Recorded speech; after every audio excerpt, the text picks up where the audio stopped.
Assalamualaikum warahmatullahi wabarakatuh. Waalaikumsalam. Rabbi shrah li sadri wa yassir li amri wahlul 'uqdatam min lisani yafqahu qawli. Terima kasih kepada rekan-rekan ya. Terima kasih kepada Pak Haji Habibi selaku WKS Kesiswaan, kemudian Bu Haji Inayah selaku WKS Kurikulum, dan juga rekan-rekan guru yang sama-sama ikut berjuang dalam rangka mencerdaskan kehidupan bangsanya Pak Abingnya. Hari ini sengaja saya undang Bapak Ibu untuk menghadiri acara diseminasi budaya positif, di mana acara ini merupakan salah satu tugas yang harus saya jalankan sebagai calon guru penggerak Angkatan 9 Kabupaten Garut. Kemudian acara diseminasi ini sendiri itu merupakan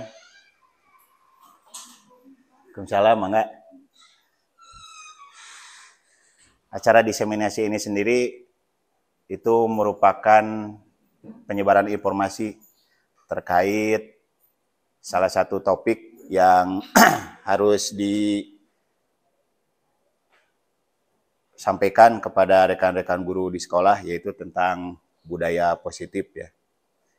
Hatur nuhun ka Bu Rina karena kesumpingan anak. Ya. Adapun pokok bahasan yang akan kita lihat atau akan kita coba bahas, sebetulnya mah ini bukan pembahasan sebetulnya. Ini mah sharing ya, artinya refleksi. Sebab hal-hal yang akan kita perbincangkan nanti itu sebetulnya sudah kita jalankan sehari-hari, sudah kita lakukan sebetulnya. Cuma mungkin karena istilahnya saja mungkin yang berbeda gitu ya. Atau mungkin bahkan kita tidak tahu nama tapi kita sudah pernah melaksanakan. Saya yakin karena kita sudah sama-sama istilahnya bareng sama-sama ngajar di SMK ini ya. Jadi kita sudah saling tahu sebetulnya dapur masing-masing gitu ya. Terutama terkait dengan budaya positif, kemudian nanti penekanan inti pada yang namanya disiplin positif. Seperti itu. Jadi sekali lagi Bapak Ibu, ini merupakan sesi sharing sebetulnya. Sesi sharing, sesi saling tukar pendapat, sesi untuk saling istilahnya mengingat kembali atau merefleksi apa-apa yang telah kita lakukan selama ini. Jadi kurang lebih ada 7 pokok bahasan, dimulai dari perubahan paradigma, kemudian ada disiplin positif, motivasi perilaku manusia, kemudian kebutuhan dasar. Nanti diakhiri dengan yang namanya segitiga restitusi.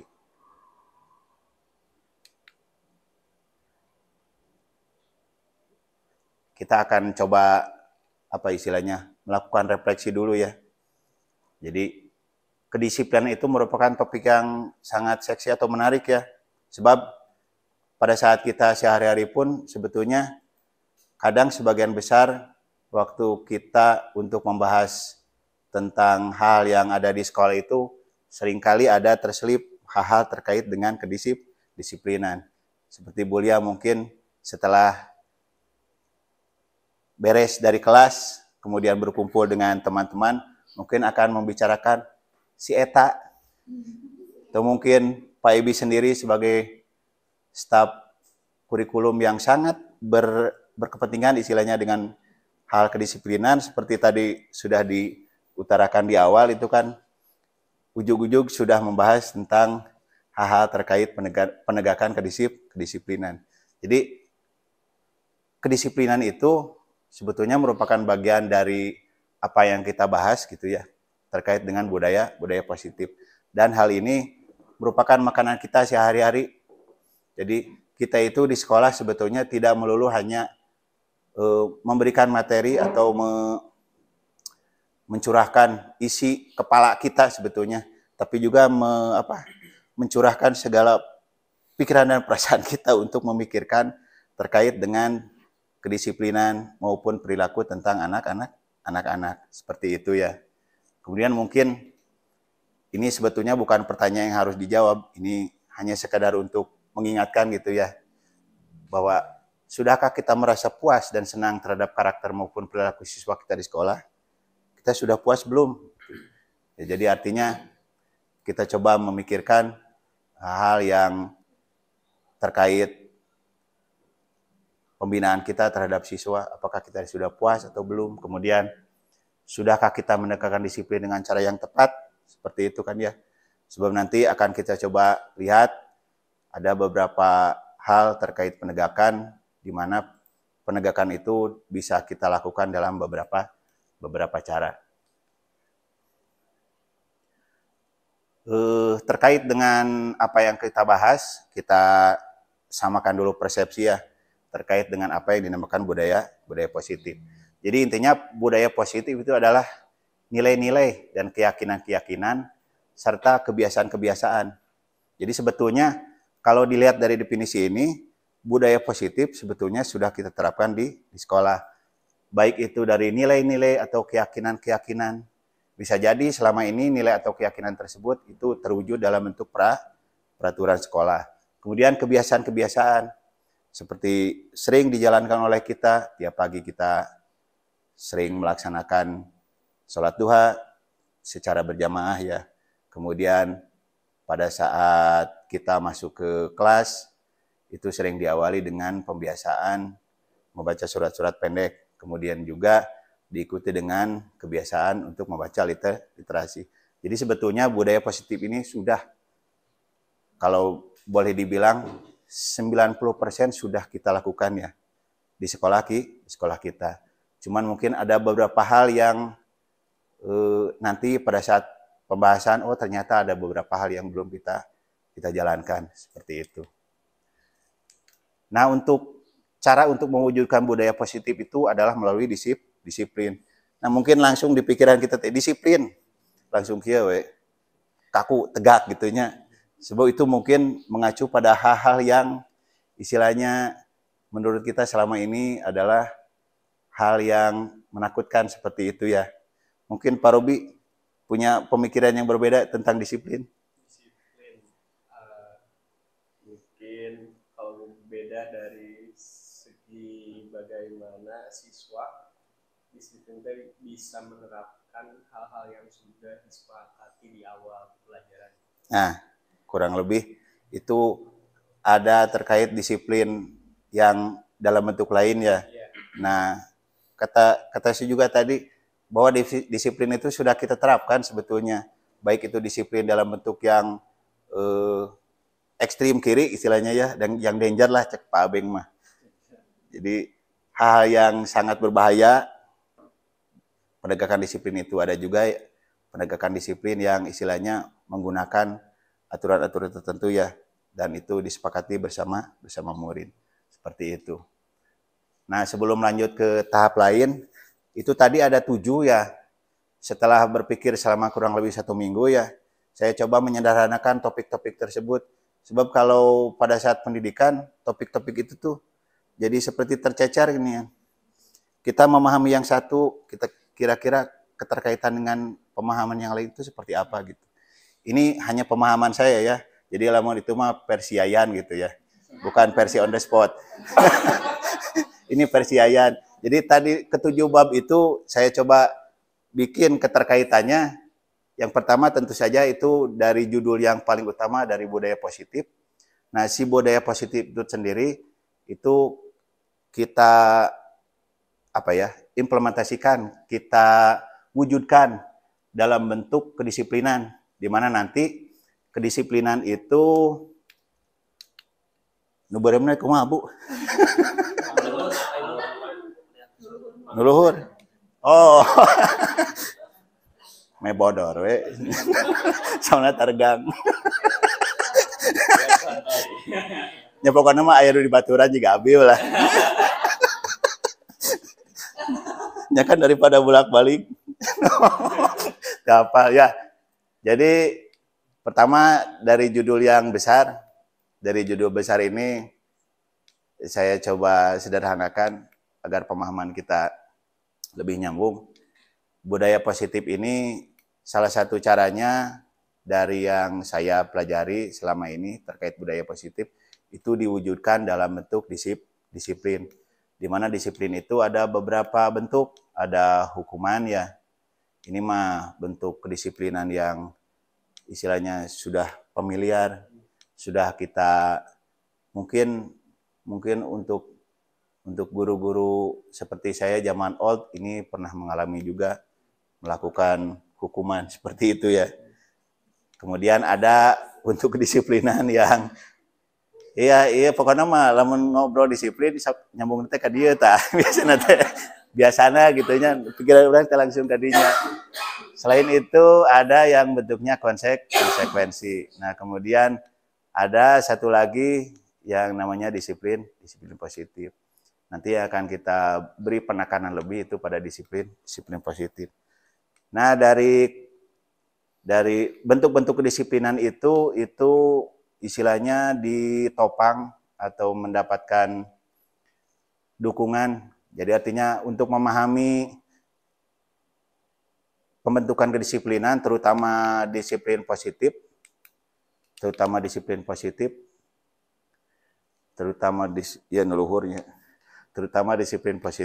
itu dipengaruhi oleh motivasi perilaku. Kemudian selain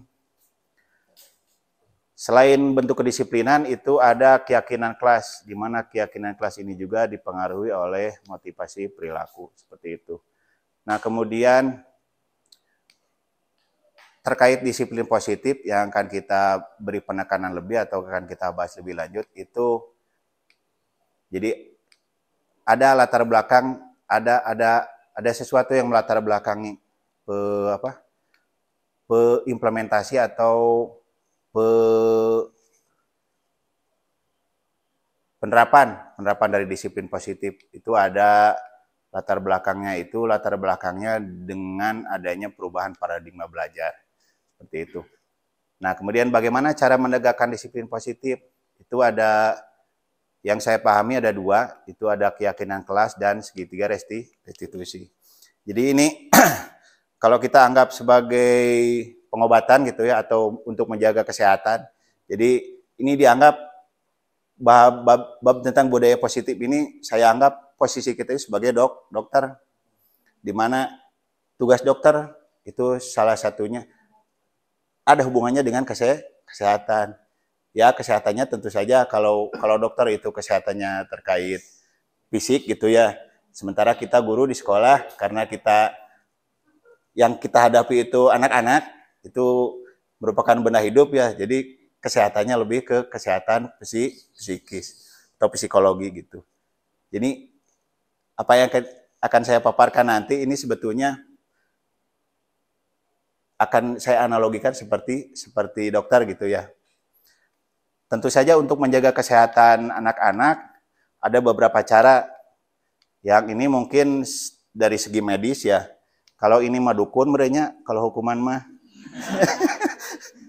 dukun apa kono dibura cager gitu ya. Yang ini mungkin dalam bentuk lain herbal atau seperti apa. Nah, saya contohkan ini seperti medis ya, di mana dalam implementasinya untuk menegakkan disiplin positif itu bisa dilalui atau menggunakan beberapa cara. Di antaranya salah satu adalah dengan menggunakan namanya keyakinan kelas. Ini kalau ibarat dokter, ini bentuk contoh preventif ya. Jadi artinya sebelum sakit kita itu mencegah dulu gitu. Jadi sebelum anak nakal itu kita lakukan dulu hal-hal untuk menjaga kesehatan anak tersebut.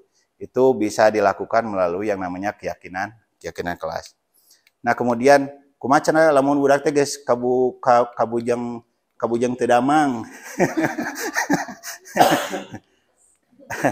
Tipesna teh duka bawa doa duka henteu kan banyak anak kan seperti itu bisa kita lakukan tindakan namanya segitiga restitusi. Jadi yang saya pahami segitiga restitusi itu adalah hal untuk mengobati kalau bahasa kasarnya mah anak bermasalah. Cuman kan mengobatinya kan macam-macam ya, seperti tadi ini ayah yang dibura langsung misalnya aku dukun seperti itu ya. Atau misalnya di ubaran dirawat jalan atau dirawat di rumah sakit atau hanya sekedar beli obat warung seperti itu ya. Ya. Nah, gitu. Kita kan nanti pada segitiga restitusi juga kita kan dikasih resep-resep ya. Baik keyakinan kelas maupun segitiga restitusi, kita itu melakukan langkah-langkah dengan resep-resep tertentu. Nah, kemudian ada hal yang perlu kita juga pahami, ya bolak-balik wae.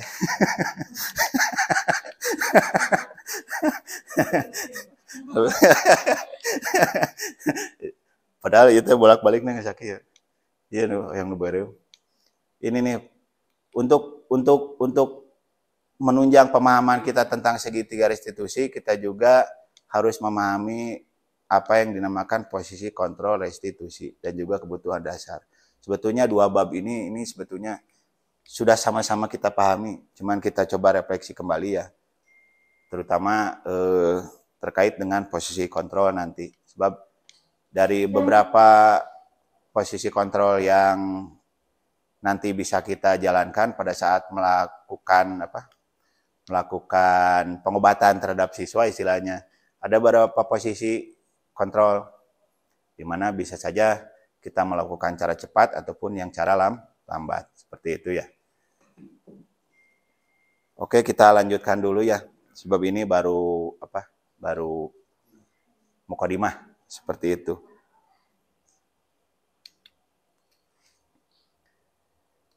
Tadi sudah diungkapkan oleh Pak Robi ya, dan mungkin kita juga sepakat dengan apa yang Pak Robi ungkapkan, kemudian yang saya utarakan tadi, bahwa disiplin itu akan menghubungkan dengan kata disiplin dengan tata tertib ya, dengan teratur, dengan kepatuhan, dan kemudian ketaatan pada peraturan. Cuman kepatuhan atau ketaatan itu bisa berasal dari luar maupun dari dalam. Seperti diungkapkan tadi, bahwa pembentukan kedisiplinan itu bisa melalui beberapa cara. Yang paling kita pahami itu adalah terkait dengan hukuman. Kira-kira Pak Abeng kumaha wae hukuman sih? Soalnya pengalaman Pak Abeng. Jadi kalau hukuman ini menurut saya pribadi gitu Pak ya, yang namanya hukuman ini adalah suatu tindakan yang dilakukan terhadap siswa atau anak tadi terhadap apa yang telah dilakukannya. Itu misalkan dia melanggar, ya, dia akan mendapatkan hukuman yang sudah dibentuk atau yang sudah dibuat, misalkan di sekolah seperti itu. Kalau untuk hukuman. Iya, contohnya ini mah. Contohnya kalau anak kesiangan, misalkan seperti itu, jelas dia dihukum misalkan bisa berupa hukuman fisik atau bisa berupa baca Quran atau misalkan lari dan segala macam. Iya, kurang lebih seperti itu ya. Hukuman. Ya, itu terkait hukuman. Jadi itu si hukuman tersebut itu satu arah, dilakukan secara tiba-tiba ya. Kemudian anaknya juga sendiri itu tidak istilahnya, belum tahu gitu ya, atau belum terkondisikan kita tuh mau diapain seperti itu ya.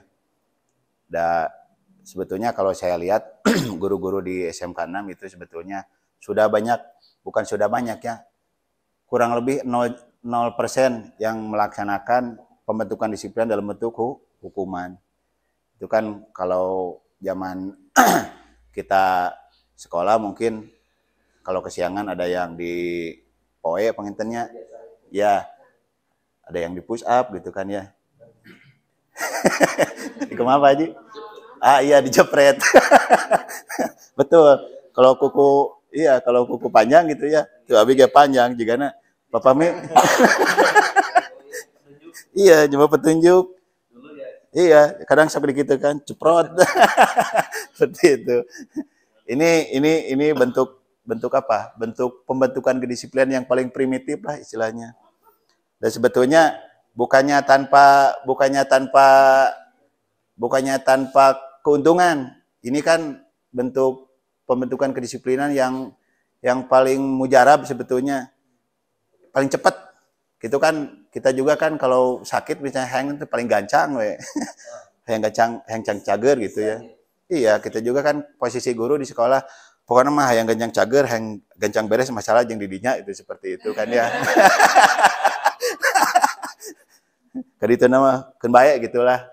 Misalnya ini kan kalau hukuman nantinya murid itu istilahnya kalau dari sisi murid ya, kalau dari sisi guru mah mungkin saya sendiri kalau menerapkan hal seperti ini, baiklah mau urang we da manehna keberangan ieu gitu ya. Eta mah resiko manehna gitu. Erek salatri mah atau erek pingsan mah. Ngagolepak mah pas dipoe misalnya di itu seperti itu. Itu yang paling cara cepat. Cuman itu tadi efeknya murid akan disakiti oleh perbuatan atau kata-kata. Kita juga kan kalau hukuman ini nanti kalau dilihat dari posisi restitusi nanti yang akan kita lihat itu contoh yang kelihatannya itu gurunya dalam bentuk kata-kata yang volumenya tinggi gitu ya. Dengan emosi, dengan nada tinggi, kemudian dengan cara berteriak-teriak seperti itu. Boleh, siap. Mau bertanya, ini terkait pembentukan kedisiplinan, salah satunya hukuman. Kan kalau di sini hukuman itu bersifat satu arah, kemudian tidak terencana atau tiba-tiba. Iya. Kalaupun misalkan pembentukan kedisiplinan seperti peraturan sekolah kan seperti peraturan. Tentunya peraturan itu atau hukum itu sendiri ada yang namanya sanksi.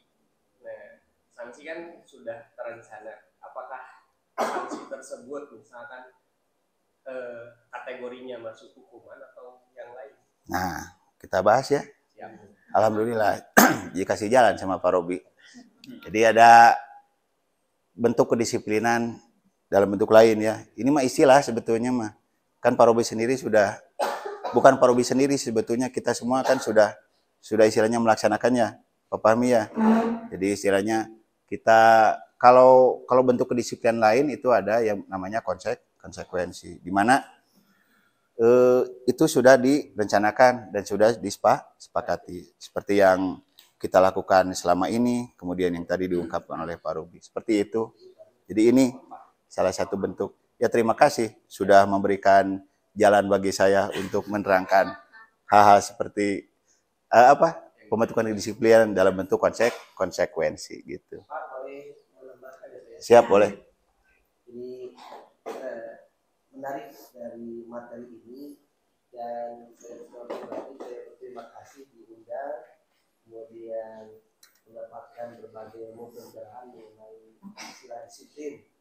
Selain juga ada tugas kita bersama, tentu secara pribadi bagi saya ada kekhususan memahami, menerapkan dan mengevaluasi mengenai konteks disiplin gitu. Iya. Tadi pertanyaan dari rekan kita Pak Robi mengenai makna disiplin dan hukuman itu seolah-olah satu arah dan sudah disiapkan oleh sekolah. Itu tentunya, tetapi yang jadi permasalahan ketika hukuman itu diterapkan kepada murid atau misalnya pimpinan kepada pegawai, lembaga atau organisasi kepada keluarganya, maka seolah-olah tanpa ada kesepakatan terlebih dahulu begitu. Nah, jadi yang ada pada hukuman itu yang kemudian seolah-olah berdampak kurang positif Ya. Jadi tidak ada kesepakatan terlebih dahulu, poin-poin apa yang akan disepakati begitu kan. Berbeda dengan hal yang lain, misalnya ketika kita datang ke sebuah lokasi, lalu pemateri menyebutkan kontrak kerja itu sampai pukul 12, maka sebelum pukul 12 ya kita wayahna tidak boleh keluar begitu, kurang lebih seperti itu. Jadi ada kesepakatan dulu Iya, ya, betul, dalam betul. bentuk yang berbeda. Iya, Nanti seperti apa materinya, karena kita masih mengikuti begitu, jadi yang disebut dengan hukuman, kenapa umpamanya cenderung ke tidak baik, karena si penghukum dan yang mendapatkan hukuman komunikasinya kaku begitu.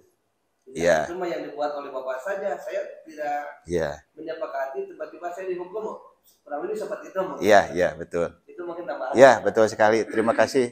Keprop dulu buat Pak Ebi. Kurang lebih pemahaman kita sama ya. Artinya terkait dengan hukuman itu ada penambahan dari Pak Haji Ebi bahwa hukuman itu emang hal yang tidak disepakati. Artinya hal tersebut itu tidak direncanakan ya. Ya kalau istilahnya insidental, apa yang terpikir oleh guru tersebut itu yang kira-kira nanti harus dilakukan oleh siswa. Nah, terkait yang ini, terkait konsekuensi itu bisa jadi berkaitan erat dengan apa yang namanya kesepakatan kelas gitu ya. Sebab nanti ada satu lagi bab atau topik terkait dengan kesepakatan, cuma nanti seperti diutarakan tadi bahwa namanya itu keyakinan kelas seperti itu. Bisa dilanjut Bapak Ibu atau mungkin ada yang mau memberi tanggapan? Bu Lia? Siap. Ya, untuk hukuman sendiri untuk menurut saya itu terlalu apa ya, kalau untuk zaman sekarang itu mungkin terlalu sadis ya Pak. Betul. Kenapa dikatakan terlalu sadis? Karena untuk zaman sekarang ini anak dikit-dikit kena mental. Nah, betul. Apalagi untuk hukuman ini lebih sifatnya menyakiti. Betul. Bukan hanya fisik saja yang disakiti, tapi mental anak juga disakiti. Betul. Nah, misalkan contoh, Pak Dede misalkan, Pak Dede murid saya ya, Pak Dede datang terlambat. Kenapa kamu datang terlambat, Dede? Dari katanya aja untuk seorang penghukum itu Iya. sudah suaranya tinggi, gitu ya. Kalau Betul. dari segi raut wajah matanya sudah melotot-melotot. Iya. Kamu tahu kamu kesiangan? Iya. Dan tidak pernah ditanyakan alasan kesiangannya itu apa. Betul, betul. Jadi kita itu sebagai penghukum langsung bilang kayak gini, Dede, kamu hari ini kesiangan, lari 2 keliling lapangan. Oh, tuh. Kayak gitu kan? Iya. Di situ sebagai murid padanya juga merasa saya dihukum mungkin karena ada angkutan umum atau karena apa di jalan menolong orang dulu, tiba-tiba langsung dihukum saja. Di situ mungkin perasaannya tidak terluka. Betul. Gitu ya. Iya. Itu dari segi hukuman, karena hukuman itu sifatnya mendadak gitu ya, Betul. tiba-tiba. Jadi tidak ada suatu kesepakatan yang Betul. dibuat antara saya dengan Pak Dede. Gitu Iya, ya. betul. Kalau beda tadi sama Konsekuensi. Ya, Pak, Ya, kalau betul. konsekuensi itu mungkin kita dibicarakan dulu, biar murid juga tahu apa yang akan dia terima ketika dia melanggar tata tertib. Mungkin seperti itu antara konsekuensi dan hukuman. Sip, alhamdulillah berarti kita ada kesamaan visi dan pendapat ya. Sekali lagi seperti saya ungkapkan tadi di awal, kita itu bukan apa ya, mendengarkan dengan pikiran kosong gitu kan. Kita juga sudah punya apa ya, sudah punya pengalaman seperti itu. Ya, Pak Dede boleh teh terus pengalaman jantan asa jika menjiwai itu nanti gini ya. Boleh. Jadi saya menanggapi dari pernyataan Ibu Lia yang menarik juga ya. Kalau lihat dari pemateri menyampaikan tentang budaya positif kedisiplinan itu di sekolah, maka kita belum berbicara juga jenjang. Pernyataan yang disampaikan oleh Ibu Lia, apakah itu cocok untuk semua usia pendidikan, misalnya usia SD, SMP, SMA, dengan perbedaan usia itu tentunya akan juga perbedaan karakter begitu ya. Betul. Umpamanya persoalan tadi di bawah di usia SD, SMP, SMA apakah masih cocok diterapkan, termasuk juga sekolah yang di kota dan di desa begitu ya Pak Dede, kurang lebih apakah masih cocok begitu, sehingga harapan kita sesuai dengan tujuan yang diemban gitu. Jangan sampai harapan tidak sesuai dengan kenyataan ya kembali bakal jadi masalah begitu kan. Pernyataan masalah itu adalah harapan tidak sesuai dengan kenyataan. Ini kira-kira Bu lihat ada yang menarik dari pernyataan dari materi yang luar biasa Iya. ini sudah mulai dirangsang oleh Bulia ini katanya tidak cocok lagi dengan kodrat zaman sekarang ini. Tetapi apakah masih relevan di usia 3 jenjang SD, SMP, SMA, SMK yang beda karakter, mungkin juga dipengaruhi oleh lingkungan gitu ya. Kurang lebih gimana tuh Bulia? Ya, terima kasih Bapak Haji Edi Habibie. Ya, jadi begini ya Pak, memang benar dari segi jenjang itu kita harus menerapkannya dengan cara yang berbeda, tidak bisa disamakan. Ketika kita memberikan contoh di sini hukuman ya Pak ya, hukuman antara anak usia SD, SMP dan SMK tentu berbeda, tidak bisa disamakan. Karena kita nggak mungkin kan dulu anak SD lari keliling lapangan sampai 3 keliling, yang ada dia pingsan. Dan akhirnya sebagai guru apa larinya dituntut ya Pak ya, kalau sekarang itu zaman dituntut, dikit-dikit dituntut. Larinya seperti itu. Jadi untuk hukuman sendiri mungkin bervariasi sesuai dengan usia mungkin ya Pak ya. Karena guru juga mungkin menghukum tidak ada alasannya gitu. Sebagai penghukum juga nggak jauh-jauh hukum gitu ya istilahnya, masa anak bagir dihukum, tapi ada alasannya. Dan mungkin selain dari melihat dari segi usia, juga dilihat dari segi lingkungan sekolahnya. Lingkungan sekolahnya berada di daerah seperti apa, karena mungkin ketika guru mengetahui, karena guru tahu anaknya sekolahdanan yang kesiangan teh dan rumahnya teh dekat dengan sekolah, itu biasanya karena mungkin langganan kesiangan, rumahnya dekat sekolah, itu guru menghukumnya biasanya agak tanda kutip ya. Tanda kutip gitu, karena bukan berarti tidak pernah diperingati, mungkin diperingati terlebih dahulu, cuman karena dijadikan suatu kebiasaan datang siang gitu ya, terus nggak diapa-apain kemarin juga, akhirnya guru tersebut menghukum gitu. Mungkin dari lingkungan juga seperti itu, atau misalkan bisa dibedakan antara di pedesaan dan di perkotaan gitu.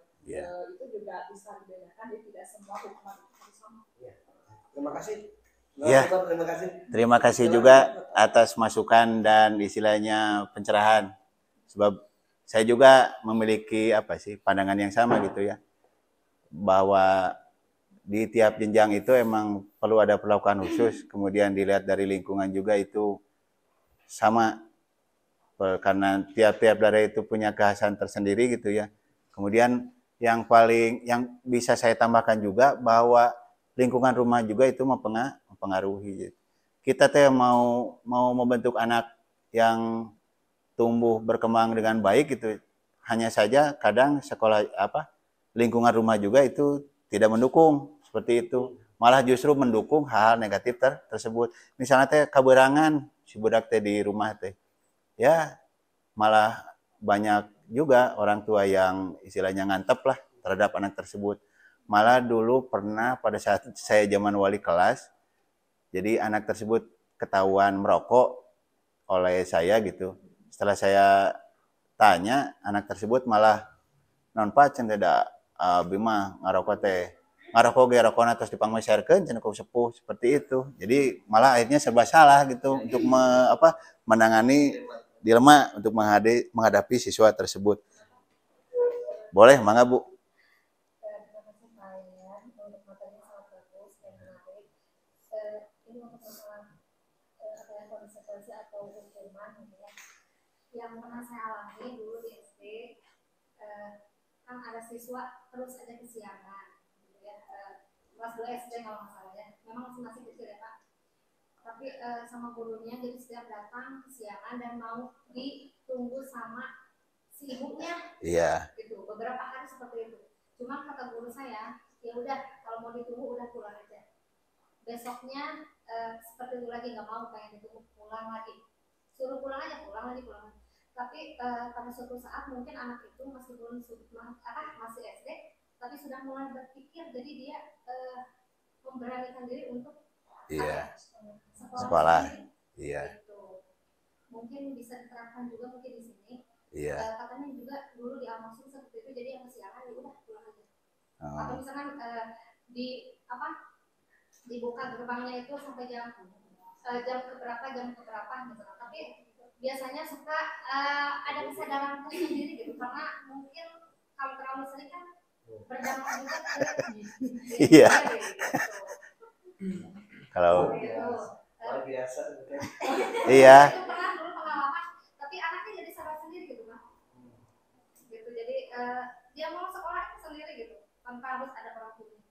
Boleh dicobain, Pak Bi? Ini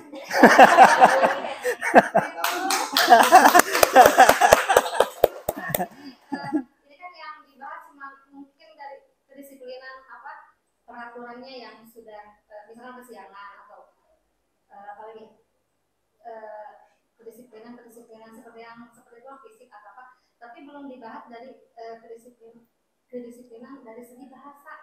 Iya. Terutama apa yang kancing coklat kemudian kalau saya kemarin juga ini bukan artinya yang di SMP, aduh bahasanya itu tidak terlepas dari Kancing coplok ya. Jadi bagaimana menerapkan atau mengobatinya gitu Pak di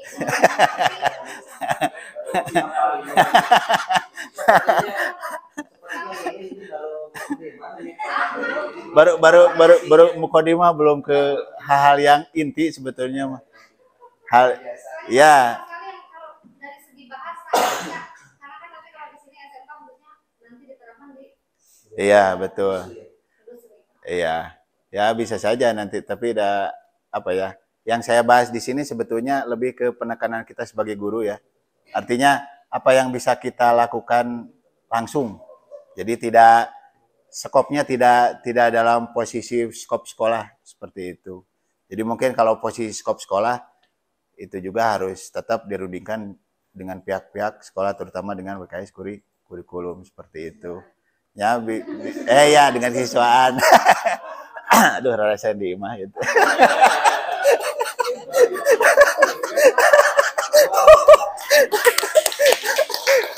Ya, terima kasih sekali masukan dari Pak Haji Ebi, dari Ibu Liawati, kemudian dari Bu Neng. Itu memperkaya wawasan kita ya, terutama hal yang belum pernah kita diskusikan secara bersama, apalagi dalam posisi di mana istilahnya antar jurusan, kemudian antar guru baik produktif maupun adaptif ya.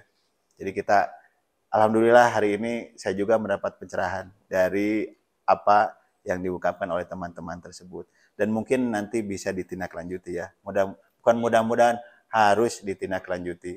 Cuma nanti kembali lagi terkait resep atau perlakuan terhadap siswa tersebut akan bagaimanakan seperti itu. Sebab nanti seperti yang juga dilalui oleh para CGP yang lain ya, bahwa resepnya itu yang ditawarkan ada nih seperti ini gitu ya. Meskipun dari tadi pada saat awal pertemuan Pak Haji Ebi itu ngobrol terkait dengan resep yang kita tawarkan seperti itu, ternyata kurang manjur. Nggak tahu karena obatnya generik gitu ya. Atau mungkin atau BPJS seperti itu ya. Ya, cuman mungkin kembali lagi terkait dengan upaya saya untuk melaksanakan tugas sebagai CGP ya, nanti resep yang akan kita laksanakan juga ya mudah-mudahan bisa jadi barang baru gitu ya, istilahnya oh ini ya obat anyar ya, cobaan yuk gitu. Kalau misalnya kita terapkan bareng-bareng tidak hanya oleh satu orang, apakah bisa juga menuntaskan masalah terkait dengan masalah-masalah terkait anak gitu ya. Bisa dilanjut Pak Ibu? Lanjut. Ya, siap. Karena saya juga dibatasi waktu ini. Sebab setelah ini saya juga ditunggu oleh seseorang untuk melaksanakan tugas selanjutnya. Ya, itu terkait konsekuensi. Kemudian ini nih, ada resep gitu ya. Tiri itu nanti resep. Jadi lamun itu teh mah tukang obat kasih saya ke dokter mamana tah pakai iya gitu seperti itu ya. Jibe. Seperti itu, jibe. Jadi ada bentuk penerapan kedisiplinan. Kalau tadi itu bentuknya dari luar gitu ya. Dari luar tadi pasti hukuman, konsekuensi. Itu ada intervensi guru. Seperti itu. Meskipun yang ini juga pada awalnya ada intervensi guru, cuman intervensinya hanya sekadar untuk menguatkan. Seperti itu ya. Jadi ada yang namanya disiplin positif, ada istilahnya restitusi. Ini teh banyak istilah ya. Kadang saya sendiri jadi bingung restitusi. Jadi emut nanti karena karcis ginian retribusi eta mah.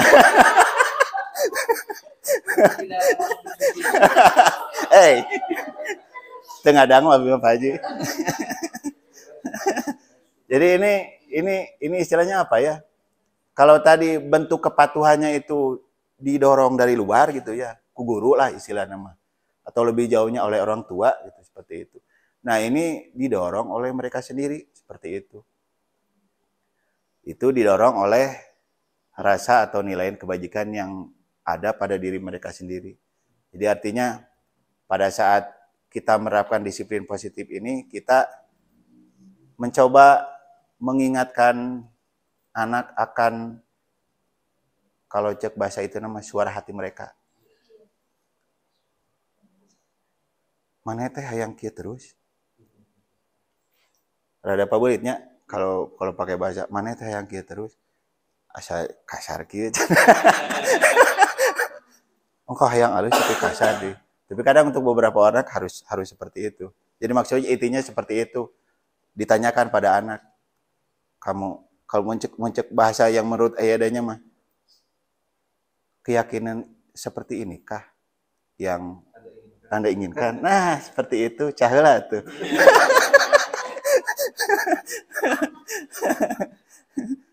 Ini terkait dengan suara hati mereka sendiri. Sebab kita sendiri sebagai umat beragama gitu ya, pasti sudah mengetahui bahwa sejak lahir, atau bahkan sebetulnya tiap anak itu sudah punya bawaan baik.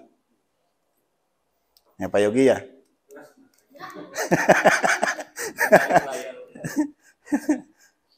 Sudah ada bawaan baik. Kita didorong untuk memunculkan istilahnya apa ya? Suara hati anak tersebut. Yang pasti pendekatannya kan bukan lagi suara atau nada emosi tinggi seperti itu ya. Tapi dengan penuh kelembutan mungkin ya. Sebab hal tersebut itu berkaitan dengan sifatnya yang halus yang ada di dalam hati. Nah, terkait dengan disiplin positif atau restitusi ini istilahnya apa? Kurang definisinya lah, gitu. Kalau restitusi itu, kalau tadi hukuman itu membuat anak lebih terjerembab lah istilahnya. Kalau konsekuensi itu karena anak patuh karena ingin mendapatkan atau ingin terbebas dari hukuman atau ingin mendapat imbalan seperti itu.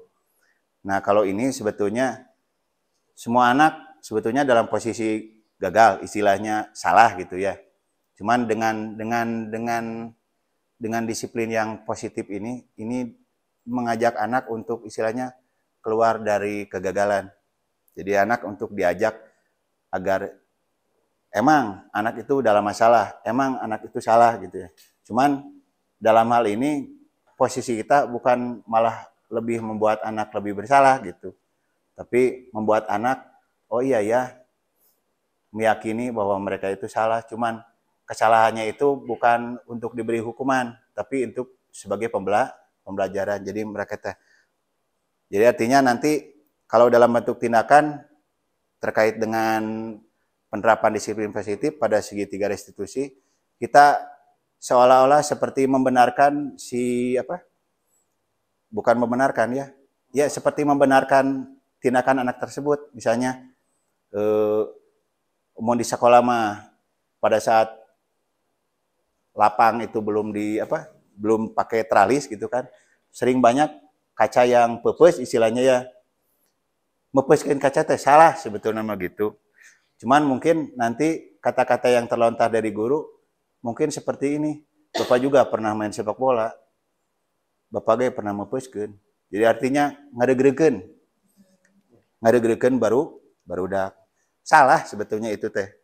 Cuman ya itu tadi, agar motivasi mereka bangkit, kita juga ya bisa jadi istilahnya orang teh hayang tuntas masalah, merangkul anak seperti itu. Bisa jadi orang teh nggak bohong sebetulnya, da orang teh main bahante gitu ya, mepeskeun komentara seperti itu. Metodenya itu seperti itu kurang lebih. kalau yang terkait dengan disiplin positif atau terkait dengan restitusi. Nah, nanti dalam bentuk realnya itu ada keyakinan kelas dan juga ada segitiga restitusi. Barangkali sebelum lanjut ada yang mau diungkapkan atau diutarakan? Cekap. Barangkali nanti kita itu ya. Kayak boleh ya ditahan dulu. tahan. tahan. Dilanjutkan saja. Nah, mungkin ini resumenya ya. Jadi hukuman itu pada hukuman sistem tidak akan berjalan bila murid tidak takut. Muntesian mah kalau ngajak kelut meureun budak nage. Banyak kita temui terutama di daerah ya.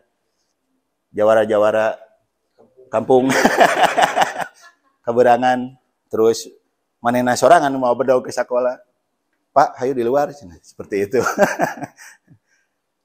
Kemudian terkait nya sih ari soal eta nama, ari soal alamina mah ngan ieu ya boeun deh. Ngatasan.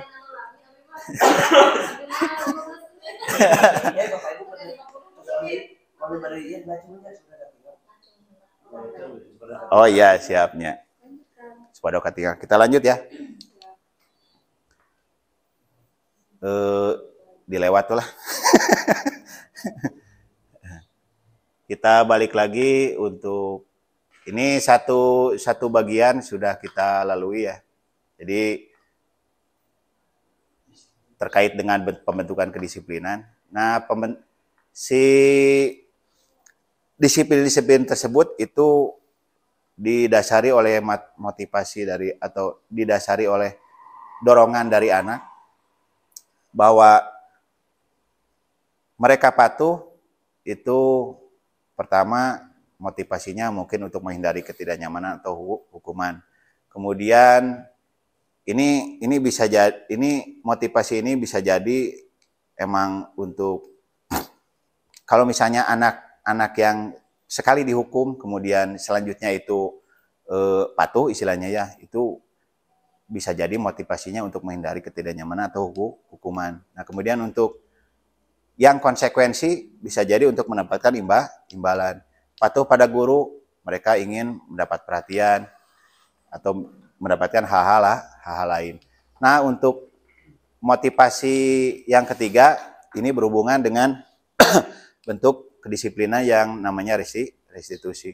Jadi, restitusi itu mendorong motivasi manusia itu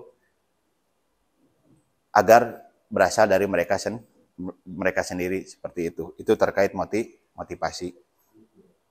Nah, bukan tanpa sebab ya bahwa disiplin positif ini sekarang lagi gencar dilakukan baik di tingkat lokal maupun di tingkat internasional. Karena ada beberapa sebab. Itu pertama ada perubahan paradigma pembelajaran. Untuk tingkat lokal itu istilahnya tiap tahun kita mengalami pergantian terus kurikulum ya. Mulai dari zaman kita sekolah, kurikulum 75, 84, hingga sekarang kurikulum merdeka. Nah, kurikulum merdeka itu menemukan istilahnya apa? Sebetulnya penyebab latar belakangnya alasan penerapan disiplin positif tersebut sudah diungkapkan oleh Ki Hajar Dewantara. Ki Hajar Dewantara itu memberikan pendapat atau pemikiran bahwa pendidik itu kita hanya dapat menuntun atas tumbuh hidupnya kodrat yang ada pada anak agar dapat memperbaiki lakunya, bukan dasarnya. Jadi artinya kita itu kalau dilihat tadi dari jenis-jenis kedisiplinan, ada hukuman, ada konsekuensi, kemudian ada restitusi. Hukuman jelas-jelas itu posisi kita bukan dalam posisi menuntun seperti itu. Cuman dalam kondisi sekarang, apalagi penerapan kurikulum merdeka, di mana kurikulum merdeka itu banyak mengambil pemikiran-pemikiran Ki Hajar Dewantara, sehingga implementasi budaya positif itu seperti menemukan apa ya, seperti menemukan ruang, seperti menemukan ruang karena sejalan dengan pemikiran Ki Hajar Dewantara seperti itu. Nah, kemudian di tingkat internasional istilahnya ya, kalau misalnya kita ada yang namanya teori, sebetulnya ini semua teori. Ada teori stimulus respon, kemudian ada teori kontrol. Nah, yang stimulus respon sebetulnya ini kalau saya baca itu berhubungan erat dengan teori pembelajaran yang namanya behavioristik sebetulnya. Jadi ini sebetulnya bukan barang baru yang inti sebetulnya. Cuman yang ini yang teori stimulus respon ini sudah banyak ditinggalkan oleh para ahli pendidikan di dunia karena mengandung hal-hal yang kurang cocok istilahnya dengan kondisi zaman sekarang. Pada stimulus respon itu salah satu keyakinan bahwa saya bisa mengontrol orang lain. Dalam hal ini misalnya contoh saya ini guru itu. Guru bisa mengontrol orang lain. Padahal sebetulnya dalam kenyataan kita tidak bisa mengontrol orang lain. Yang bisa kontrol sebetulnya kita bisa saja mengontrol, cuman efeknya tidak dalam jangka panjang seperti itu. Jadi ini terkait dengan ini sebetulnya teori sih. Jadi ada teori yang istilahnya ini kalau misalnya kita memandang ya istilah ini kontrol. Kontrol ini sebetulnya terbalik sebetulnya. Kontrol kan sebetulnya seperti ini ya. Cuman ini masih sekedar istilah bahwa yang mulai hangat di apa ya? Diimplementasikan itu adalah teori kontrol. Bahwa kita itu tidak bisa mengontrol orang lain. Jadi kemudian semua perilaku itu memiliki tujuan. Untuk hal ini mungkin kalau didiskusikan sekarang itu akan memakan waktu yang panjang ya, dan tentu saja akan berbelit-belit ya. Mungkin nanti saya akan menyediakan waktu untuk apa istilahnya berdiskusi ya, kalaupun ingin gitu ya, terkait dengan perubahan paradigma belajar seperti itu. Ya, saya Pak. Kemudian terakhir, ini sebetulnya hasil pemikiran saya. Jadi paradigma sekarang itu berubah karena emang kondisi sosiokulturnya berubah gitu kan.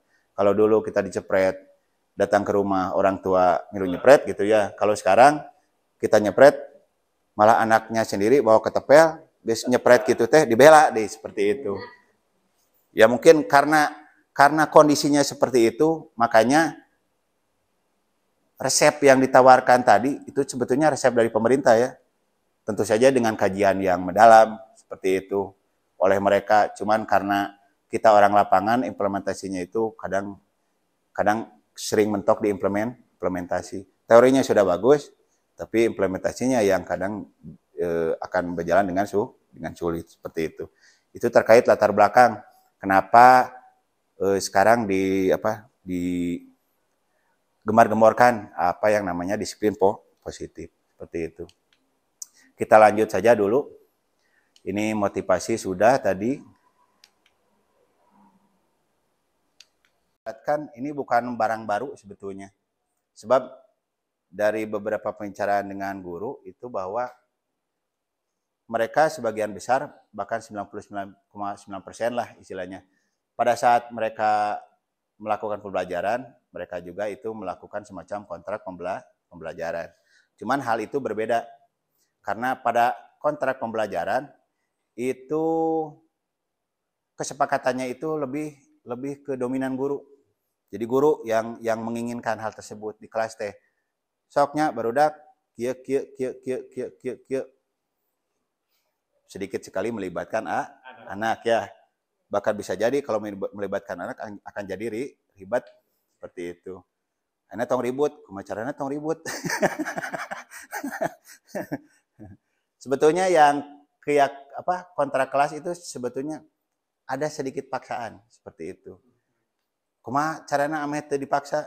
Ya kita gunakan cara yang agak halus, cuman memakan waktu yang agak lama sebetulnya. Sebab ada fase-fase yang harus dilalui pada saat membuat keyakinan kelas. Jadi keyakinan kelas ini merupakan bentuk penerapan disiplin positif. Kemudian hal-halnya abstrak. Sebetulnya ini kalau misalnya Bapak Ibu baru mengenal akan liar macam ieu seperti itu ya. Paling nanti saya perlihatkan saja gambar-gambar. Sebab kalaupun diperlihatkan videonya pada saat melakukan pembuatan keyakinan kelas akan makan waktu juga yang banyak ya seperti itu. Paling saya rangkum dalam beberapa langkah ya. Dan gambarnya juga buram meureun ini teh. Jadi nanti pada saat membuat keyakinan kelas itu yang pertama kita lakukan adalah pertama yang harus garis bawahi ya, bahwa apa yang akan kita sepakati itu murni berasal dari siswa. Guru hanya memfasilitasi istilahnya pembuatan keyakinan tersebut. Jadi pertama barudak teh ngobrol we, sok barudak hoyong naon misalnya teh. Tentu saja terkait dengan pembelajaran ya. Sebab pada saat saya melakukan ini pun ada yang miskonsepsi anak teh. Ada yang menulis tolong raja rambut tidak ada. Ayah Pak. Mananya? Ayo. Oh, tidak saya masukkan sih sebetulnya ada di sini. Di sticky note-nya teka baca pasti Ada 6 siswa yang sampai istilahnya mungkin karena saya memberi peluang pada mereka ya, mereka juga tidak asa-asa gitu. Ada kurang lebih 7. Pak, tolong jangan ada raja kelas. Justru cik saya teh itu mah levelnya ge level kalau keyakinan kelas levelnya level hiji, kalau itu mah levelnya level 10 cek teh. Tidak bisa diganggu gugat karena sudah peraturan sekolah atau gini ceng teh. Sok dirinya panjang rambut tapi pelajaran Bapak unggul ceng teh gitu. Ya ada yang bilang Dewi gue cenah gitu seperti itu. Kalau ini sih sudah hal yang positif sebetulnya yang saya kita tulis ada di sini teh 6. Kalau mau boleh nanti kalau ada yang berminat melihat gitunya Pak Ebi, cing hayong terang mana? Oh nya gini. Sampai 6 orang istilahnya kalau dibikin itu kan jadi 1/5 kelas itu teh yang menginginkan hal tersebut. Cuman saya buru-buru. Ya meskipun kalau secara teori itu ada intervensi dari kelas ya, dari guru gitu. Jadi sebetulnya tidak benar murni keyakinan kelas itu sebetulnya. Ada hal yang saya coret itu. Pada akhirnya saya juga kembali ke hal yang primitif seperti itu. Nah, setelah curah pendapat nanti sebetulnya metode mencatatnya itu terserah ya. Kalau saya masih metode manual gitu karena biar cepat. Yang ya kalau misalnya Bapak Ibu mau mengimplementasikan bisa saja menggunakan aplikasi non ya. Nah, anu kikian teh. Ya, Jambon Pak Haji. Iya, betul Jambon. Bisa pakai Jambon. Cuma nanti bolak-balik teh nulisnya seperti itu.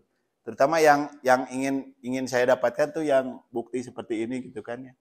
Nanti terakhir bahwa setelah mencatat nanti hal-hal yang mereka inginkan itu saya kelompokkan. Nanti dikelompokkan kan banyak keinginan, bisa saja ada keinginan mereka yang satipe lah istilahnya mah.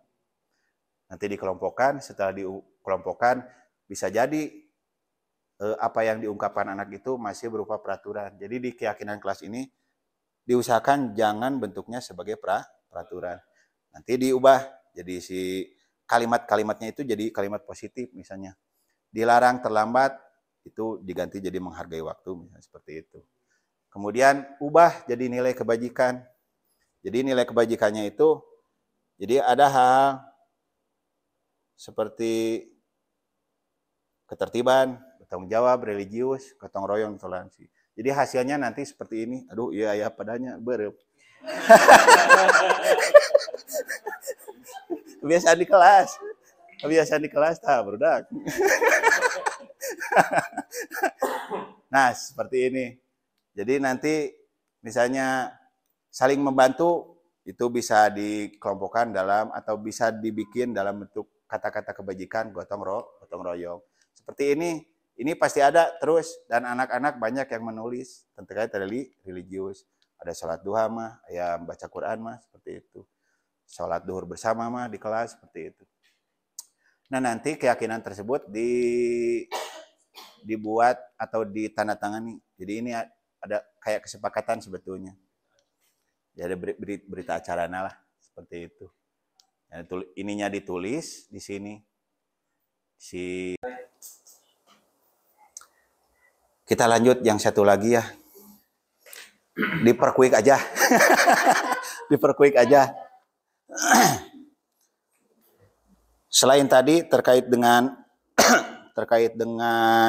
upaya preventif berupa keyakinan kelas, itu ada tindakan yang bisa kita lakukan untuk secara insidental memadamkan masalah yang timbul pada saat timbul masalah pada anak dan harus kita hadapi. Itu namanya segitiga restitusi. Ini merupakan penerapan kedisiplinan jenis restitusi, termasuk disiplin positif. Ini ada langkah-langkah yang harus kita lakukan ya. Pertama itu menstabilkan identitas, kedua validasi tindakan yang salah, yang ketiga menanyakan keyakinan. Kurang lebih pada saat menstabilkan identitas itu ada proses ya, proses untuk menenangkan siswa yang sedang dalam masalah. Jadi istilahnya malah kalau orang Sunda mah fase untuk menenangkan anak. Jadi istilahnya lamun itu mah ujug-ujug ditenggel gitu ya. Diusapan heula terus tenggel.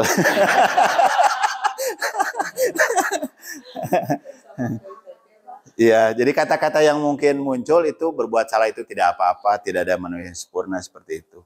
Ungkapan-ungkapan yang diucapkan kepada siswa tersebut. Kemudian di tahap 2 itu ada namanya validasi tindakan yang salah. Di sini kita menggali alasan si anak tersebut mengapa melakukan perbuatan tersebut. Ini perlunya di bagian ini kita itu untuk pada tahap penggalian perlunya kita itu adalah mengetahui kebutuhan anak. Jadi nanti si pengobatannya itu berbeda-beda sebetulnya nanti gitu ya, tergantung dari motivasi anak kenapa melakukan hal tersebut. Jadi ini ada kaitannya dengan kebutuhan dasar seperti yang kita ungkapkan tadi ya, bahwa 5 kebutuhan dasar itu pertama terkait dengan kebutuhan hidup ya, kemudian akan cinta kasih ya, kemudian ada apa lagi Bu Lia? Ya, ngacung heula cenah.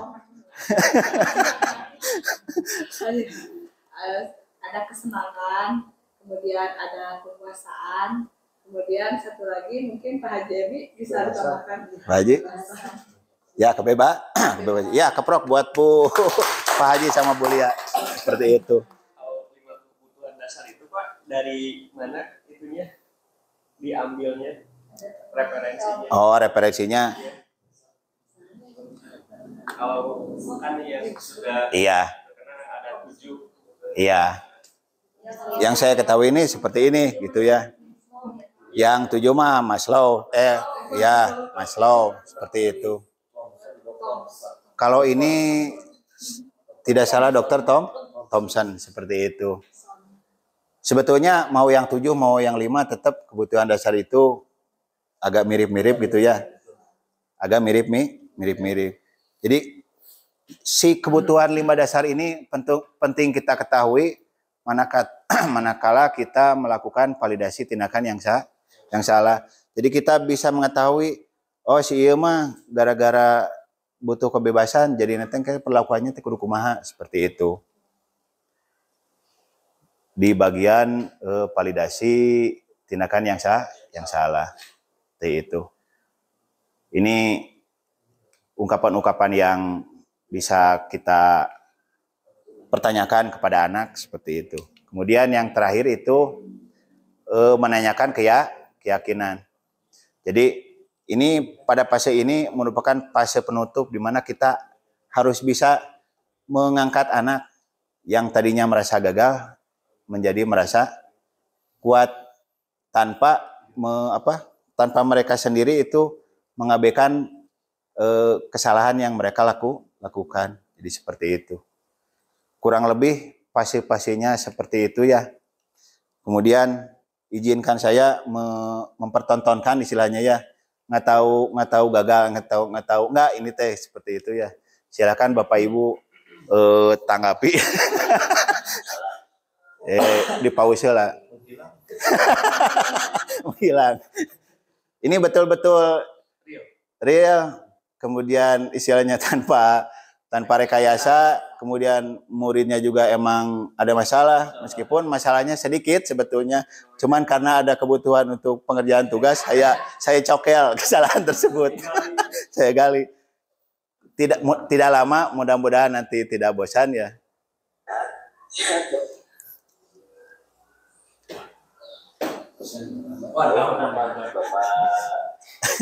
Panggil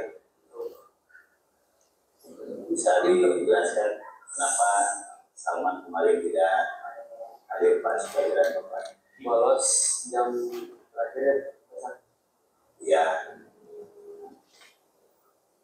ya Bapak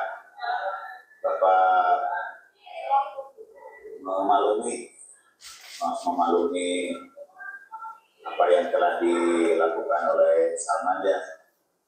Sebab Salman juga itu punya alasan kenapa Salman tidak masuk. Ya Bapak bersyukur Salman itu masih ada di sekolah, bukannya malah istilahnya kabur atau kurang seperti itu ya. Gitu. Mana Salman teh? Sebelumnya Pak, mohon maaf hingga masuk pelajaran terakhir. Soalnya kan kemarin teh sama kelas disuruh jadi perwakilan mengikuti seminar untuk mencegah dan menghindari HIV dan AIDS. Nah, seminar udah beres, saya teh pergi ke kantin Pak. Lapar soalnya kan sebelumnya besok pagi-paginya belum sarapan. Tidak di seminar dia dikasih snack sama susu, tapi masih lapar. Terus datang ke kantin, jajan, makan sarapan, habis itu pergi ke masjid. Gitu aja. Karena kan mau masuk juga, lihat jam pelajaran udah jam terakhir, jam 30 menit jadi ini tanggung masuk. Besok masuk aja kurang mah. Kita sudah ada kesepakatan atau kita sendiri kan dari jam 7 sampai jam 14.30 atau 14.45 itu kan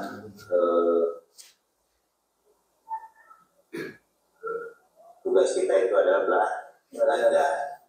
Terus kita juga kan ada keyakinan yang telah kita sepakati ya, yang telah Salman buat bersama teman-teman. Kira-kira keyakinan apa aja yang Salman dan teman-teman keyakinan diantaranya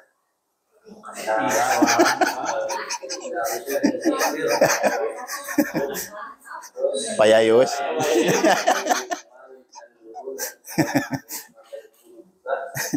Terus hingga mematuhi ketaatan moral.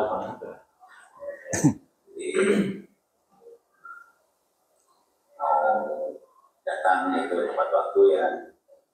Kemudian apa lagi? Tadi yang disebutkan oleh Salman apa aja? Tidak tepat waktu, Ya, terus nggak minta izin, terus hingga menghormati teman-teman dan guru. seperti itu ya.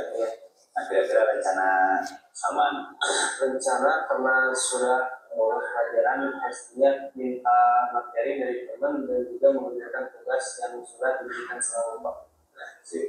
Bapak berterima kasih dengan apa yang telah Salman utarakan ya, dengan yang Salman akan kerjakan setelah kita melakukan kesepakatan seperti ini ya.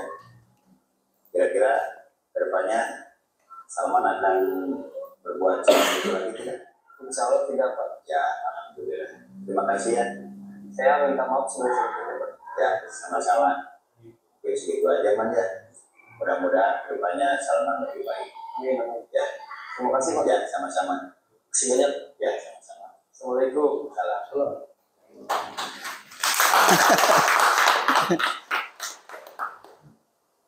Sangat kebetulan mendapatkan Hebat ya.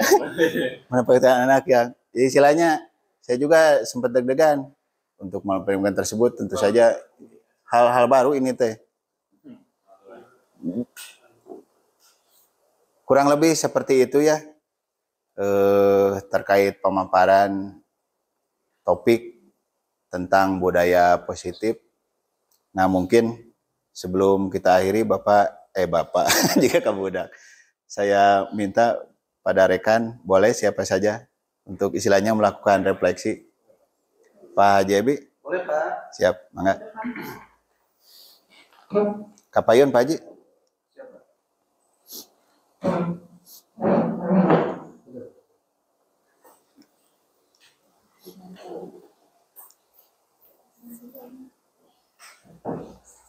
Assalamualaikum warahmatullahi wabarakatuh. Waalaikumsalam warahmatullahi wabarakatuh. Terima kasih kepada Pak Yayan Cahyana yang telah memberikan kesempatan kepada saya untuk memberikan refleksi dalam kegiatan diskusi mengenai materi yang sungguh luar biasa pada hari ini.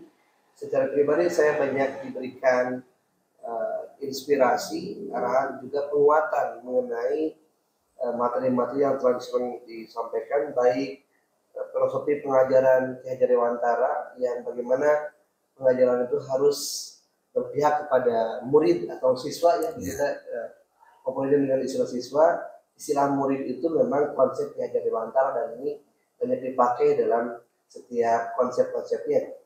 Yang kedua, bagaimana menyampaikan materi tentang paradigma belajar, kemudian hukum konsekuensi dan tentang segitiga restitusi yang betul-betul telah menyadarkan saya secara pribadi bagaimana menjadi pengontrol yang baik, yang yang efisien, efektif, dan tentunya tidak meninggalkan kesan negatif di hadapan anak. Sekali lagi, sungguh luar biasa. Terima kasih Pak Yayan sudah menyampaikan materi ini dan insya Allah kita akan sama-sama terapkan budaya positif yang menjadi konsep dasar Pak Yayan di SMK 6 Garut dan mudah-mudahan didukung oleh semuanya ya. Iya, amin. Terutama mengenai bagaimana melakukan kontrol kepada murid, kepada siswa saat mereka khilaf melakukan kesalahan dari 3 materi yang telah disampaikan tadi, baik itu tentang hukuman, konsekuensi maupun restitusi. Ada beberapa istilah yang baru kita dengar, betul ya, yang membuat pemahaman kita agak sedikit mengikuti materi tadi. Misalnya ada istilah keyakinan kelas. Tentu Bapak Ibu termasuk saya juga tidak mengenal istilah itu awalnya. Istilah keyakinan biasanya mengenai tauhid dan keimanan, ketauhanan begitu ya. Yeah. Tapi ternyata yang saya pahami ternyata bahwa keyakinan itu adalah kesepakatan siswa ya. Kesepakatan di kelas, bagaimana membuat kelas itu nyaman, aman, indah, dan merasa tidak beban karena itu keinginan mereka, begitu. Dan disepakati, disusun bersama guru, begitu ya. Kemudian akhirnya anak-anak dengan sendirinya ketika khilaf melakukan pelanggaran, mereka akan punya batasan tersendiri. Oh, ini saya melakukan kesalahan, saya sudah melanggar keyakinan yang sudah saya sepakati. Dan ini luar biasa. Sekalipun betul kita mungkin sebagian sudah melaksanakan, tetapi alangkah baiknya kalau konsep tadi yang sudah disampaikan oleh narasumber kita coba ikuti, tertulis, diwujudkan, dipasang sehingga menjadi pengingat. Barangkali demikian refleksi kali ini. Sekali lagi saya ingin mari berikan tepuk tangan untuk narasumber kita ini. Terima kasih atas waktu dan ilmunya. Demikian, assalamualaikum warahmatullahi wabarakatuh. Waalaikumsalam warahmatullahi wabarakatuh. Ya, tepuk tangan juga untuk Pak Haji Ebi yang sudah memberikan refleksi. Saya ucapkan terima kasih. Itu sebagai bagian dari apa yang kira-kira harus atau yang telah saya lakukan ya. Kemudian kira-kira apa yang nanti belum saya laksanakan seperti itu. Saya cukupkan sampai di sini. Kurang dan lebihnya mohon maaf ya. Hanya bisa menyediakan teh kotak, sareng ieu camilanannya. Hapunten pisannya nya geus mah waktosna panjang sampai ke HPG panas ya. Seperti itu. Ya, sami-sami saya ucapkan terima kasih untuk Bapak Ibu. Mudah-mudahan apa yang telah kita diskusikan ya, sekali lagi ini bukan merupakan pemaparan tapi lebih merupakan diskusi. Diskusi kita ini mudah-mudahan bisa kita implementasikan sebagai salah satu resep untuk mengatasi masalah yang ada di sekolah. Saya akhiri, wabillahi taufiq wal hidayah. Wassalamualaikum warahmatullahi wabarakatuh. Waalaikumsalam.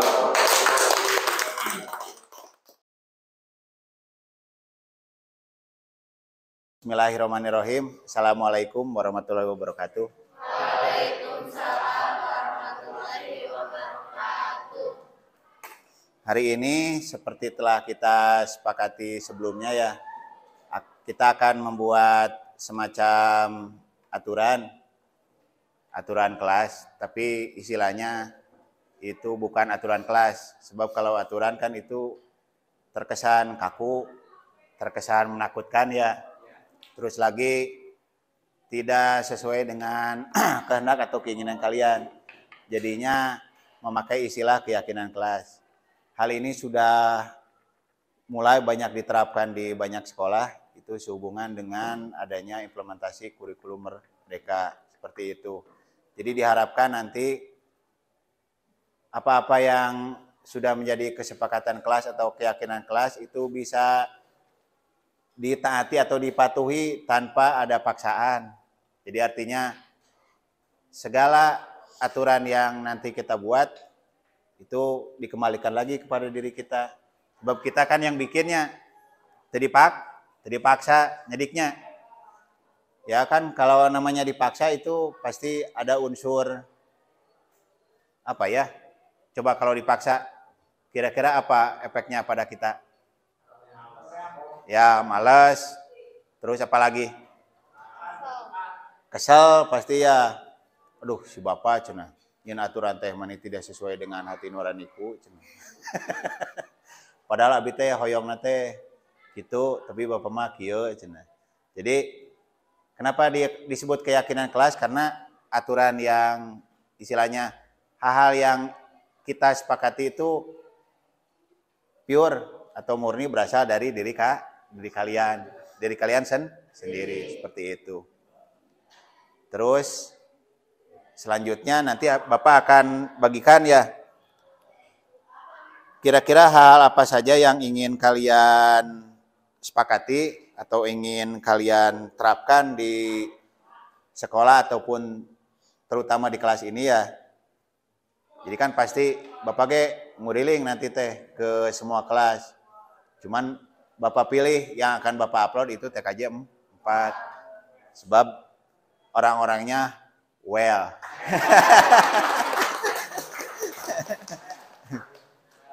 Orang-orangnya well, seperti itu. Akan Bapak bagikan, silakan kalian tulis kira-kira apa yang akan ingin kita sepakati. Kemudian jawabannya boleh lebih dari satu. Kalau misalnya masih butuh lebih dari satu, bisa direpil ya. Pek we bisa rek sabunal kayak gitu naon. Ngana-naonan. Ya, sok bagikan lah. Satu orang satu, terus silakan kalian tulis apa-apa yang ingin kalian wujudkan.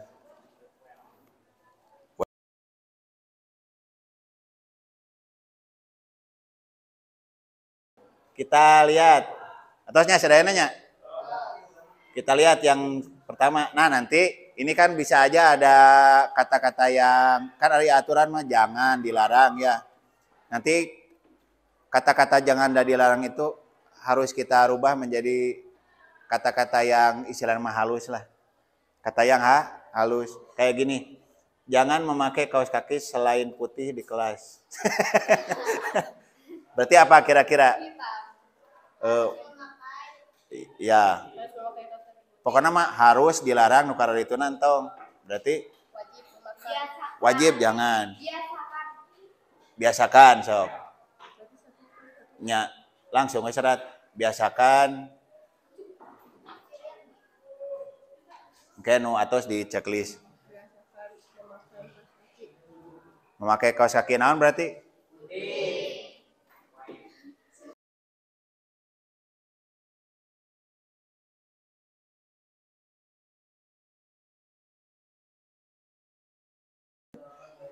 Nah, sekarang kita apa ya? Kita bikin jadi kata-kata lamun itu mah kata-kata mutiara gini kan.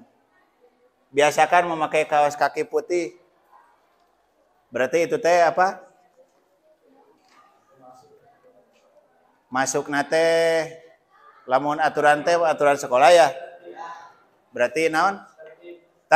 Tertib, sok di dia tertib tah. Serat itu nana.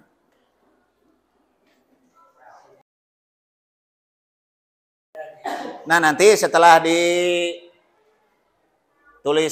semua hal-hal yang berkaitan dengan keyakinan kita tanda tangan bareng-bareng.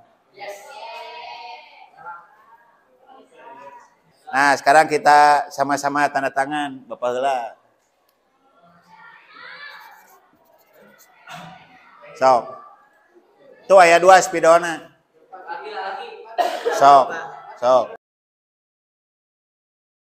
Ya, alhamdulillah keyakinannya sudah kita buat ya. Artinya keyakinan ini mengikat kita semua termasuk Bapak. Nanti Bapak juga akan sama ikut tertib, ikut bertanggung jawab, ikut melaksanakan sikap religius, kemudian gotong royong, kemudian saling toleransi. Jadi Bapak kalau berkaitan dengan apa yang telah kita sepakati mah, kita sama-sama levelnya itu tidak ada guru atau murid seperti itu. Oke? Sebelum Bapak akhiri, kira-kira ada yang masih ada unek-unek? Cekap? Cekap? Kalau sudah, kita akhiri proses melaksanakan pembuatan keyakinan kelas ya.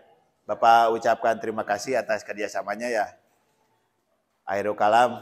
Wassalamualaikum warahmatullahi wabarakatuh. Waalaikumsalam warahmatullahi wabarakatuh.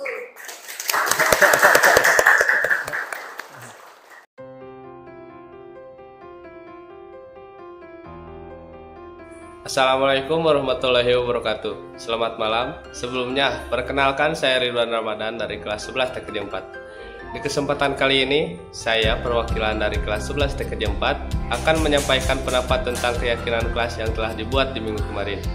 Seperti yang telah diketahui, ini merupakan hal baru dan mungkin tidak semua orang mengetahui hal seperti ini. Seperti namanya yaitu keyakinan kelas, yang artinya keyakinan-keyakinan ini dibuat oleh siswa-siswi sendiri, dari siswa, oleh siswa, dan untuk siswa. Dan pastinya hal ini berdampak baik bagi keberlangsungan pembelajaran, karena keyakinan itu sepenuhnya dibentuk dan disusun oleh warga kelas. Mereka bisa lebih fokus dalam menyerap materi, mengerjakan soal, bahkan menyampaikan pendapat.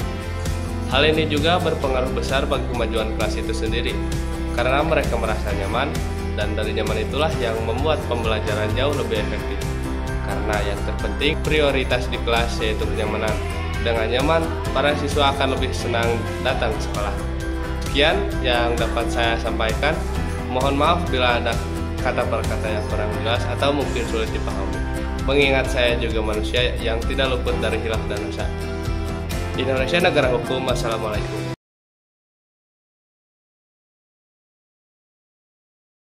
Assalamualaikum Pak. Waalaikumsalam. Sehat? Sehat Pak. Tahu kenapa Bapak panggil? Tahu Pak. Bisa dijelaskan kenapa Salman kemarin tidak hadir pas pelajaran Bapak? Bolos jam terakhir ya Pak. Masa? Iya. Ya, Bapak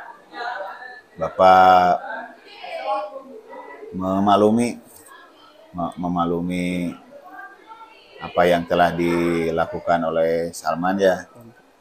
Sebab Salman juga itu punya alasan kenapa Salman tidak masuk. Ya, Bapak bersyukur Salman itu masih ada di sekolah, bukannya malah istilahnya kabur atau pulang seperti itu ya. Jadi kemana Salman teh? Sebelumnya Pak, mohon maaf nggak masuk pelajaran terakhir. Soalnya kan kemarin teh sama kelas disuruh jadi perwakilan mengikuti seminar untuk mencegah dan menghindari HIV dan AIDS. Nah, seminar udah beres, saya teh pergi ke kantin Pak. Lapar soalnya. Kan sebelumnya besok pagi-paginya belum sarapan. Tapi dah di seminar dikasih snack sama susu, tapi masih lapar. Terus datang ke kantin, jajan, makan sarapan, habis itu teh pergi ke masjid Pak, tiduran. Ya. Gitu aja. Ya. Ya. Karena kan mau masuk juga, lihat jam pelajaran udah jam terakhir, jam 30 menitan dari, jadi tanggung masuknya Pak. Gitu ya. Ya Bapak. Nah, cuman karena kita sudah ada kesepakatan atau kita sendiri kan dari jam 7 sampai jam 14.30 atau 14.45 gitu kan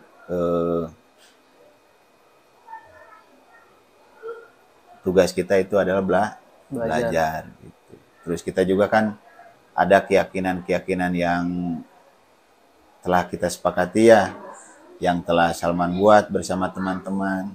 Nah, kira-kira keyakinan apa aja yang Salman dan teman-teman keyakinan diantaranya adalah nggak minta izin mau melakukan sesuatu, terus nggak menghormati teman dan guru, dan nggak menghargai teman dan guru juga, terus nggak mematuhi ketaatan waktu Pak. Jadi mau datang itu tepat waktu ya. Kemudian apa lagi? Kenapa Pak? Tadi yang disebutkan oleh Samantha apa aja? Nggak tepat waktu, Ya. terus nggak minta izin, terus nggak menghormati teman-teman dan guru. Seperti itu ya. Iya.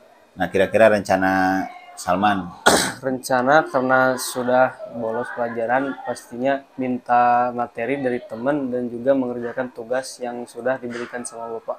ya, sip. Bapak berterima kasih dengan apa yang telah Salman utarakan ya, dengan yang Salman akan kerjakan setelah kita melakukan kesepakatan seperti ini ya. Kira-kira kedepannya Salman akan berbuat seperti itu lagi tidak? Insya Allah tidak Pak. Ya, alhamdulillah. Terima kasih ya. Saya minta maaf sebesar-besarnya Pak. Ya, sama-sama. Mungkin segitu aja Man ya. Mudah-mudahan kedepannya Salman lebih baik. Amin, amin. Ya. Terima kasih Pak. Ya, sama-sama. Terima kasih banyak. Ya, sama-sama. Assalamualaikum. Waalaikumsalam.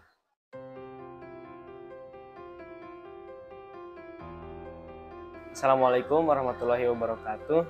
Menurut saya metode penanganan yang dilakukan oleh Pak Yayan menurut saya cukup bagus, karena itu penanganannya dengan metode pendekatan atau secara mental. Jadi terasa oleh saya sendiri itu sangat enak gitu. Jadi tidak gugup pas ditangani oleh Pak Yayan, karena Pak Yayan itu mengajak ngobrol, menanyakan alasan, dan juga tidak berlebihan secara menghukumnya. Jadi saya sebagai siswa juga enak lah rasanya, jadi merasa menyesal juga, merasa bersalah gitu. Terima kasih kepada Pak Yayan yang telah menangani dengan metode pendekatan secara mental.